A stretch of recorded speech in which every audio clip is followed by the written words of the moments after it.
नमस्कार, जय हिंद, वंदे मातरम। दोस्तों, आप सभी का स्वागत है गुरुजी वर्ड एग्जाम स्टडी प्लेटफॉर्म में। This is Dheeraj Dwivedi from Guruji word. उम्मीद है आप और आपका परिवार बेहतर और उम्दा होगा। आप पढ़ाई भी बेहतरीन तरीके से कर रहे होंगे। दोस्तों, आज की इस वीडियो में कुछ खास है आपके लिए, यानी हम बात करेंगे केवल 3 पॉइंट पर व्याख्यात्मक क्लास में। छोटा पैकेट बड़ा धमाका होने वाला है एग्ज़ाम के पहले।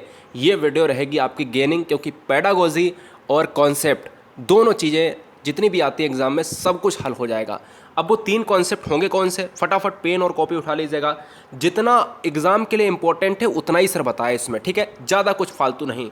हमने यहाँ पर बात की है, सबसे पहले मंदबुद्धि को पढ़ाते हैं, और उसके अलावा हम बात करेंगे 4-4 लाइन में, 5-5 लाइन में हम पढ़ाएंगे आपको पिछड़ा बालक पढ़ाएंगे, और तीसरा पॉइंट है समस्यात्मक बालक। 3 में अगर फर्क समझ गए, क्या विशेषताएं, क्या इंपॉर्टेंट, क्या सन है उससे, क्या कथन है उसका, एक एक कथन भी लिया है, केवल एक एक कथन, ठीक है। चलते हैं, सबसे पहले हेडिंग डाल लीजिएगा मंदबुद्धि बालक, ठीक है। मंदबुद्धि बालक सर जी अगर हम बात करेंगे, हर बहन हर भाई कंसंट्रेशन थोड़ा सा जगा लेना, चीज़ें आसान हो जाएंगी। तो समझिएगा भाई मेरे, मंदबुद्धि बालक की अगर हम बात करते हैं ना, मानसिक रूप से मंद बालक, मेंटली रिटायर्ड जो बच्चा होता है, तो हम कहते हैं क्या पिछड़े बालक और मंदबुद्धि बालक में क्या एक ही समानता रखनी चाहिए? जी नहीं, ये आपको गलतफहमी है। क्लियर, याद रखना है, मानसिक रूप से मंदित बालक, मंदबुद्धि बालक कुछ अलग आईक्यू की बात करता है, पिछड़ा बालक कुछ अलग परिभाषा की बात करता है। तो सबसे पहले अर्थ जान लेते हैं। मानसिक मंदता का अर्थ जो होता है गाइस, वो औसत से कम मानसिक योग्यता, यानी औसत से कम मानसिक योग्यता। हम आपको बताना चाहेंगे कि हम जब भी बात करते हैं, जो आईक्यू होता है इनमें बहुत ही ज़्यादा डल की बात होती है, यानी बहुत कम होता है। मैं अगर बात करता हूं कि भाई आईक्यू होता कितना है, तो लगभग आप 70 से कम की बात करते थे। लेकिन मानसिक मंद का मतलब ये होता है कि इनमें जो है दोस्तों, तर्क करने, कल्पना करने, ये सामान्य बच्चों से अलग होते हैं। औसत से कम मानसिक योग्यता ही अर्थ है इसका, इतना ही आप बस दिमाग में रखो। अब मतलब क्या है इसका?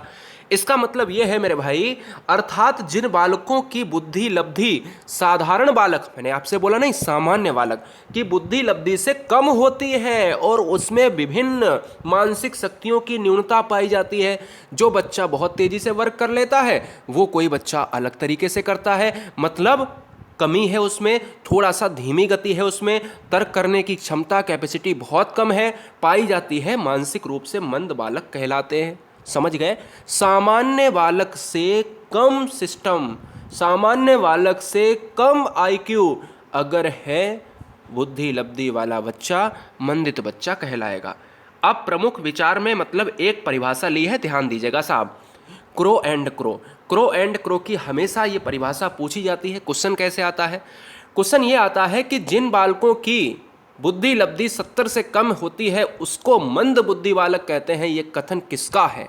यह कथन है क्रो एंड क्रो का, ठीक है ना साहब। क्रो एंड क्रो का कथन हो जाएगा कि बच्चे की बुद्धि लब्धि, अब एक वर्ड इंपॉर्टेंट है मेरे भाई, समझिएगा इस चीज को।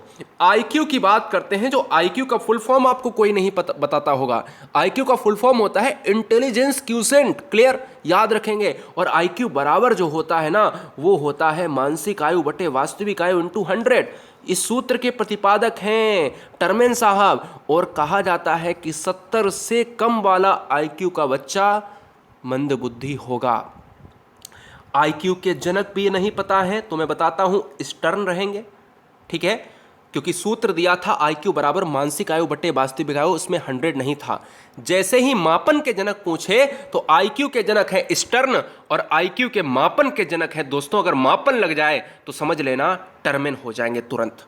समझ गए?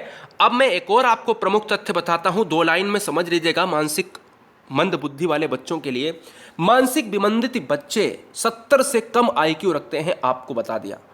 अब देखिएगा, विमंदित बालकों के लिए मंगोलिज्म शब्द का प्रयोग किया जाता है तथा सर्वप्रथम इस प्रकार के बालकों की पहचान 1913 इंग्लैंड में की गई थी। 1913 ईस्वी में इंग्लैंड में सर सबसे पहले मंद बुद्धि वाले बच्चों का पहचानने में सफलता प्राप्त हुआ, ठीक है। राइट आंसर आप सब कर लोगे ना जितनी भी पेडागोजी की बात करेंगे। अब एक और बात आती है, कुछ हम विशेषताएं जान लेते हैं। बहुत ही बार क्वेश्चंस आता है, कहता है निम्नलिखित में से विशेषता कौन सी मंदबुद्धि बच्चे की नहीं है। नहीं है मैं पूछता है तो सबसे पहले याद रख लो है वाली क्या होती है। तो है वाला अगर याद है तो नहीं वाला क्वेश्चन तो अपने आप उड़ जाएगा, है ना।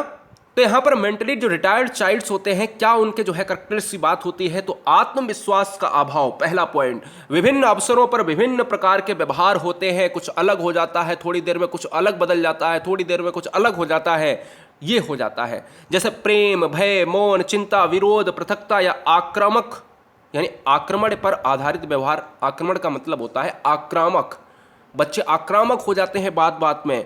और 50 से 70 या 75 तक बुद्धि लब्धि पाई जाती है। मैं कह सकता हूं कि अगर 50 से 75 है तो ये क्या है, ये सर बुद्धि लब्धि मंदबुद्धि वाला बच्चा होगा, क्योंकि मैं बात ही करता हूं कि 70 से कम का हो या 75 से कम का हो, तो इसको हम सामान्य में थोड़ी ना ले जाएंगे, ठीक है ना। तो ऑप्शन नंबर जो भी होगा क्लियर कर लेना मेरे भाई, ठीक है, परेशान मत होना। अब बात आती है जो मंदबुद्धि बच्चों की एजुकेशन, मेंटली रिटायर्ड चाइल्ड होते हैं, तो एक पॉइंट बहुत बार पूछा जाता है कि मंदबुद्धि वाले बच्चों को किस तरीके से शिक्षा दी जानी चाहिए। तो याद रखना है हस्तशिल्प, हस्तशिल्प शिक्षा इंपॉर्टेंट है। क्वेश्चन में आया था पिछली बार कि हस्तशिल्प शिक्षा जो है वो किस बच्चों को दी जानी चाहिए, किन बच्चों को, वो दी जानी चाहिए मंदबुद्धि। क्यों? क्योंकि बच्चा तर्क में कमजोर होता है। किनसे?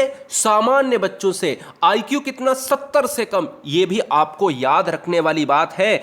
और मैं एक चीज और बताता हूं कि मंदबुद्धि बालक की शिक्षा का वही स्वरूप होता है जो पिछड़े बालक की। अच्छा, पिछड़े बालक की है, पिछड़े बालक में चलता हूं, तुरंत आपको पढ़ा देता हूं पिछड़े बालक के रूप में। लेकिन एक क्वेश्चन आपको और समझना है विशेषताओं के बारे में। आपको सबसे पहला पॉइंट ये समझना है कि ये मंदबुद्धि वाले जो बच्चे होते हैं दूसरे से मित्रता करने में बहुत अधिक इच्छा रखते हैं, दूसरे से मित्रता करने में बड़ा ही प्रबल होते हैं, ठीक है। इसके अलावा ये संवेगात्मक रूप से क्या होते हैं, ये असमायोजन रहते हैं, मतलब संवेगात्मक और सामाजिक में असमायोजन बनाते हैं, ठीक है। और मित्र बनाने की इनमें बहुत अधिक इच्छा प्राप्त होती है। दूसरों के द्वारा मित्र बनाए जाने की कम इच्छा प्राप्त होती है, मतलब दूसरे के थ्रू मित्र नहीं बनाते, ये डायरेक्ट मित्रता करना चाहते हैं बहुत ही ज़्यादा। तो ये मानसिक मंद रूप हो गया। 70 से कम इनका आईक्यू होता है। आईक्यू के जनक कौन है? स्टर्न है। मापन, आईक्यू के मापन के जनक कौन है? टर्मेन हो जाएंगे। आईक्यू का सूत्र क्या है सर? आईक्यू का सूत्र क्या है? आईक्यू का सूत्र है मानसिक आयु बटे वास्तविक आयु इंटू 100। ये भी याद रखना, बहुत बार एग्जाम में आएगा और पूछा भी जाएगा। Question number point number next की बात करेंगे, जो हम दूसरे टॉपिक की तरफ बढ़ते हैं, और इसके बाद एक देखेंगे छोटा सा टॉपिक समस्यात्मक बालक का। तो तीनों में आप फैक्ट बैठा लोगे और मुझे पता है कि हर पेडागोजी का क्वेश्चन, हर क्वेश्चन आपका कॉन्सेप्ट का उड़ जाएगा। पूरे दिन हर बहन, हर भाई, हर गृहिणी, हर अनुज, हर अग्रज सुन लीजिएगा। आप किस राज्य से हैं मुझे कमेंट जरूर करें, क्योंकि आपका सिलेक्शन मेरे लिए इंपॉर्टेंट है। हम आपके सिलेक्शन के 1% भी अगर हिस्से के भागीदारी बनते हैं तो मैं धन्य हो जाऊंगा। एग्ज़ाम के पहले पूरे दिन पूरी रात क्लासेस चल रही है, चैनल को सब्सक्राइब जरूर कर लेना। बाद में आप अनसब्सक्राइब कर दे, कोई बात नहीं, ऐसा कोई नहीं सर कहेगा, ठीक है। परिवार हैं आप हमारा। अपना शहर सुंदर सा जरूर लिखें अगर आप नए हैं। पिछड़े बालक सुनिएगा। मीनिंग ऑफ बैकवर्ड चाइल्ड की बात करते हैं। पिछड़े बालक का अर्थ क्या है? मंद बालक का अर्थ बताया, पिछड़े बालक को समझो, आप समझ जाओगे।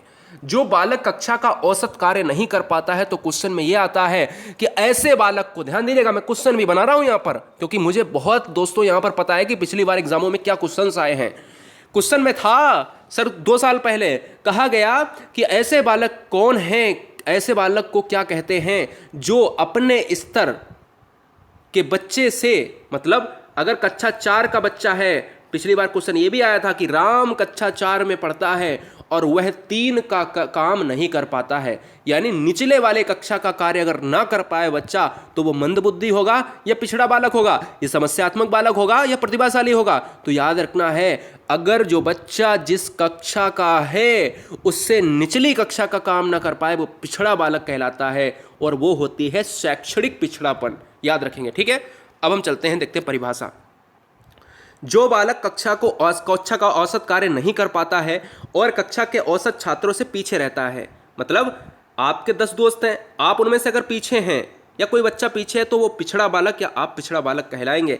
पिछड़े बालक का मंदबुद्धि होना आवश्यक नहीं है। तो समझ गए, मंदबुद्धि और पिछड़े बालक में डिफरेंस है। ठीक है, ये केवल शिक्षा की बात करता है, शैक्षणिक उद्देश्य की बात करता है। एक कथन इसमें भी मैंने लिया है, केवल एक कथन समझो। क्वेश्चन में हमेशा बना है कि यह किसने कहा है कि पिछड़ा बालक वह है जो अपने विद्यालय के जीवन के मध्य में अर्थात लगभग 10.5 वर्ष की आयु में, जो 10.5 वर्ष की आयु की बात करता है, अपनी कक्षा से नीचे की कक्षा के कार्य करने में असमर्थ होता है। उसकी आयु के बालकों के लिए सामान्य कार्य हैं। मतलब हमारे दोस्त जो होते हैं कक्षा में वो सामान्य रूप से कार्य करते हैं और हम वही कार्य नहीं कर पाते हैं और कक्षा हमारी बराबर है, तो सीरियल वर्ड के साथ आंसर जाएगा अगर ऐसी परिभाषा आती है। ठीक है, तो यहाँ पर स्क्रीनशॉट लीजिएगा, फटाफट लिख डालिएगा। केवल एक एक परिभाषा बताऊंगा, ज़्यादा दिमाग झंझट पे पड़ना ही नहीं है। अब हम बात करते हैं पिछड़े बालक की विशेषताएं क्या है, दिमाग में रखिएगा। वहाँ पर सर 70 से कम IQ की बात करी थी, लेकिन हमने यहाँ पर बात करी है कि पिछड़ा बालक, बैकवर्ड जो बालक होता है वो मंदबुद्धि नहीं हो सकता है, जरूरी नहीं कि वो हो। अब मैं बात करता हूँ विशेषता क्या है। तो विशेषताएं सर जी निम्नलिखित हैं, 3-4 विशेषताएं हैं जो पेडागोजी में बनती हैं। बुद्धि लब्धि की बात करें तो बुद्धि लब्धि की अगर हम बात करें तो 90 से 110 की बात होती है, सामान्य की तरह। ठीक है, सामान्य विद्यालय के पाठ्यक्रम से लाभ उठाने में असमर्थता होती है। जो सामान्य विद्यालय के पाठ्यक्रम की बात करता है, पुस्तक की बात करता है, अध्यापक की बात करता है, छात्र के मध्य। इसके अलावा जन्मजात योग्यताओं की तुलना में कम शैक्षणिक उपलब्धि होती है, जो भी अन्य बच्चे करते हैं वो पिछड़ा बालक नहीं कर पाता है। समाज विरोधी कार्यों की प्रवृत्ति होती है, हीनता की भावना स्टार्ट हो जाती है। सीखने की गति में धीमी गति होती है। भाई सिंपल सी बात है कि जो बच्चा बहुत सारे बच्चे कर लेंगे और वो नहीं बच्चा कर पाएगा तो ये पिछड़ा बालक हो जाएगा। ठीक है, जीवन में निराशा का अनुभव क्यों करता है? क्योंकि बच्चे में ये लगता है कि हमसे आगे बहुत सारे बच्चे हैं और हम में हीनता का विकास हो रहा है, तो निराशा तो आनी ही है। ठीक है, अब देखो मैंने आपसे कहा था कि पिछड़े बालक की जो इनका दूर कैसे किया जाए, तो आपको बताना है दूर कैसे किया जाए। तब तक मैं यहाँ पर चलता हूँ समस्यात्मक बालक की तरफ। दूर कैसे किया जाए आपको बताना है फटाफट। तो याद रखना है कि पिछड़े बालक की अगर हम बात करें भैया जी, तो उनको हस्तशिल्प मंदबुद्धि वाला दे सकते हो आप। अध्ययन के विषय में छोटे छोटे समूह में शिक्षा दी जा सकती है। अच्छे शिक्षकों की नियुक्ति की जा सकती है। ठीक है, विशेष शिक्षण विधियों का प्रयोग किया जा सकता है। तो ये सारी चीज़ें हो जाएंगी जो सकारात्मक में आप उड़ा दोगे, मुझे कंफर्म पता है। समस्यात्मक बालक, प्रॉब्लमेटिक चाइल्ड जो क्या होते हैं मैं आपको बताता हूँ। जैसे आप रहे होगे, जैसे मैं रहा हूँ। समस्यात्मक बालक उस बालक को कहते हैं जिसके व्यवहार में कोई ऐसी असामान्य बात होती है। मतलब वो पिछड़ा बालक और वो मंदबुद्धि बालक नहीं है। समस्यात्मक बालक उस समस्या ही है घर परिवार के लिए, जैसे चोरी करना, झूठ बोलना आदि। ये सर क्या है? वो समस्यात्मक बालक है। ठीक है, जैसे अब हम और बात करते हैं, एक परिभाषा लेते हैं, इंपॉर्टेंट परिभाषा है। कहता है किसने ये कहा था कि समस्यात्मक शब्द का प्रयोग साधारणतः उन बालकों का वर्णन करने के लिए किया जाता है जिनका व्यवहार या व्यक्तित्व तो किसी बात से गंभीर रूप से असामान्य होता है, यानी वो बहुत दूसरों से अलग होते हैं। समस्यात्मक बालक में चोरी करना बहुत इंपॉर्टेंट होता है, झूठ बोलना बहुत इंपॉर्टेंट होता है। ठीक है, ये सारी चीज़ें आपको समस्यात्मक बालक में पाई जाएंगी। क्रोध करते हैं, एकांत पसंद करते हैं, मित्र बनाना पसंद नहीं करते हैं, ये समस्यात्मक बालक। याद ये रखना, समस्यात्मक बालक कभी भी मित्र नहीं बनाते हैं, ये याद रखना। आक्रामक इनका व्यवहार होता है, भयभीत रहने वाले होते हैं, छोटे बच्चों को बहुत तंग करते हैं, कंटाप पे मार देते हैं। ठीक है ना, मैं अभी आपको बताऊंगा। अब देखिएगा यहाँ पर आपको परिभाषा बता दी है। समस्यात्मक बालक के प्रकार, टाइप्स ऑफ प्रॉब्लम चिल्ड्रेन। जो प्रॉब्लम्स हैं भैया, समस्या ही है, सिंपल सी बात है। चोरी करने लगते हैं, झूठ बोलने वाले बच्चे होते हैं कि भाई मिठाई खाई, माताजी ने पूछा नहीं, मिठाई नहीं खाई मैंने, खा लिया पेट भर के। क्रोध करने लगते हैं, बात बात पर गुस्सा आ जाता है, चाहे घर में, चाहे परिवार में, चाहे बाहर, चाहे बुजुर्ग से। एकांत पसंद करने वाले बच्चे होते हैं कि किसी के साथ, एकांत पसंद करने का मतलब अंतर्मुखी हो गया, न तो किसी से बात शेयर करेंगे ना ही किसी से, जो आएगा उसको जड़ दिया। बिना मित्र, यानी मित्र बनाना पसंद नहीं करते हैं, ये समस्यात्मक बालक होते हैं, मित्र बनाना पसंद नहीं करते हैं साहब। ठीक है, क्वेश्चन में आ सकता है कि मित्र बनाने पसंद ना करने वाले बच्चे कौन है, पिछड़े हैं, मंद हैं या फिर समस्यात्मक। तो ये इनका व्यवहार आक्रामक होता है, ये नहीं ये अकेले में रहते मस्त मगन वाले। ठीक है, और बात करते हैं आक्रमणकारी व्यवहार होता है। अब आक्रमणकारी ये नहीं कि युद्ध वाला, ये कोई बात पर, छोटी छोटी बात पर ये जो है इन उग्र हो जाते हैं। विद्यालय से भाग जाने वाले बच्चे होते हैं, ये टीचर को कुछ नहीं समझते, ये भाग जाते हैं।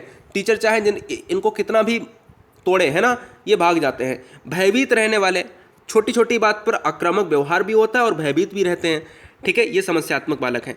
छोटे बालकों को तंग करने वाले बच्चे होते हैं, कहीं कंटाप पे मार दिया छोटे बच्चों को और वो रो के घर पे चला गया। आपके सामने भी आया होगा, ऐसी बहुत सारी शिकायतें आई होंगी। मेरे घर पे तो रोज आती थी, मैं छोटा था और मैं अपने छोटे से बच्चों को मार देता था, उनको जो है उनकी शिकायतें आती थी घर पे। और फिर क्या होता था, फिर भाई हमारा स्वागत होता था पिताजी के डंडों से। तो फिर क्या होता है, ये क्या करते हैं, तंग करते हैं। और कक्षा में देर से आने वाले ये बच्चे भी समस्यात्मक बालक होते हैं और भाग भी जाते हैं। उपचार कैसे करोगे भैया, फटाफट लास्ट के 2 लाइन है, 2 ही लाइन है खाली, फटाफट बस खत्म, इतना ही है आपका। बालक के रोग व उपचार, ध्यान दीजिएगा, बालक के रोग व उपचार और स्वास्थ्य में सुधार करना चाहिए। बालक को अपने क्रोध पर नियंत्रण करने की सलाह देनी चाहिए। सलाह ही दे सकते, मार नहीं सकते उनको, हमने आपको पहले ही बताया। बालक को केवल अनुचित बातों के प्रति क्रोध व्यक्त करने का परामर्श देना चाहिए कि भैया अगर आप क्रोध करना ही है तो थोड़ा सा कर सकते हो, कोई दिक्कत नहीं, लेकिन बात अगर सही है तो उस पर क्रोध करना ठीक नहीं है। अच्छी शिक्षा देनी चाहिए, ठीक है। और वहाँ पर क्या है कि सारी चीज़ें एक अध्यापक के रूप में क्या होना चाहिए कि उनको परामर्श करना चाहिए, उनके कारण जानना चाहिए और कारण जानकर उनकी समस्या का निदान करना चाहिए एक विद्यालय में एक शिक्षक के लिए। तो भैया ये बताओ कैसा लगा ये वीडियो। सुपर फास्ट छोटा पैकेट बड़ा धमाका बताएं सर। हर बहन, हर भाई, हर गृहिणी मुझे बताएगी कि आपके ये क्वेश्चंस धुआं धुआं हो पाएंगे कि नहीं। बिल्कुल हो जाएंगे। ऐसा कोई क्वेश्चन नहीं रहेगा कि इन 3 टॉपिक से जो आएगा, हर 3 टॉपिक को, हर एक टॉपिक के 10 20 क्वेश्चन मैं करा दूंगा। आपका कहीं से भी सवाल एक क्वेश्चन निकल जाए तो भाई बात कहना छोड़ देना, चैनल को सब्सक्राइब कर लेना इस बात पर। सभी को जय हिंद, वंदे मातरम। आपके परिवारों, माता पिता को मेरा जय हिंद, वंदे मातरम, इंकलाब जिंदाबाद। भाई लाइक नहीं किया है भाई, लाइक दे दिया करो, मोटिवेट हो जाता हूँ आपसे। और नहीं देते हो तो भाई मज़ा नहीं आता बनाने में वीडियो, ठीक है। जय हिंद, फिर मिलेंगे नेक्स्ट वीडियो में, तब तक के लिए आदाब, सत श्री अकाल, जय Mahakal. Thanks for watching video, love you all, इंकलाब जिंदाबाद।